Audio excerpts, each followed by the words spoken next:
It's an interesting experience, yep. It is not your typical vacation. Tundra Buggy Lodge.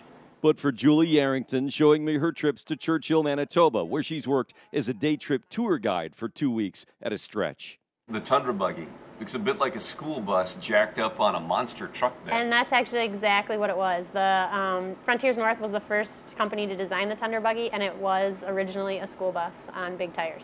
These trips were not vacation, but a chance to see polar bears in their natural habitat. So we're just out in the tundra watching the bears, just their normal behavior. All these bears are just here waiting for the ice to form. A habitat that's changed so much, it is threatening the bears' very existence. It's such a harsh environment, and they're just designed so well for that.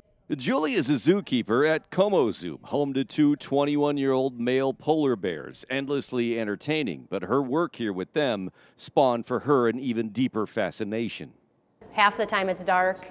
You got to find your way, you got to find your mates, you got to find your food. I just think it's just fascinating that they can survive up there. Her 2-week trips to the tundra with full support of the zoo weren't just to educate others, but she learned from researchers and brought that knowledge back home. When you're out here, your feet never touch the ground. Because for bears like these to thrive in places other than captivity, researchers are trying to figure out what can be done, and the answers aren't so simple. We also see, obviously, skinny bears when we're up there, and that's a concern that the polar bear population has, specifically in Churchill. Churchill, Manitoba is called the polar bear capital of the world. On the lower shore of Hudson Bay, it's where the winter ice sheet forms first. So each fall, polar bears flock here, waiting to get out on that ice, where they can spend the winter hunting. And so if the female does not have enough body weight to support pregnancy, her body will not become pregnant.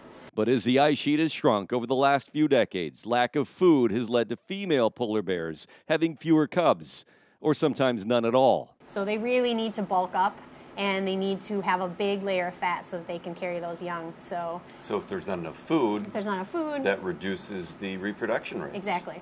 Our two polar bears in St. Paul may not get to wander an ice floe, but they also don't have to worry about their next meal, unlike their endangered cousins up north.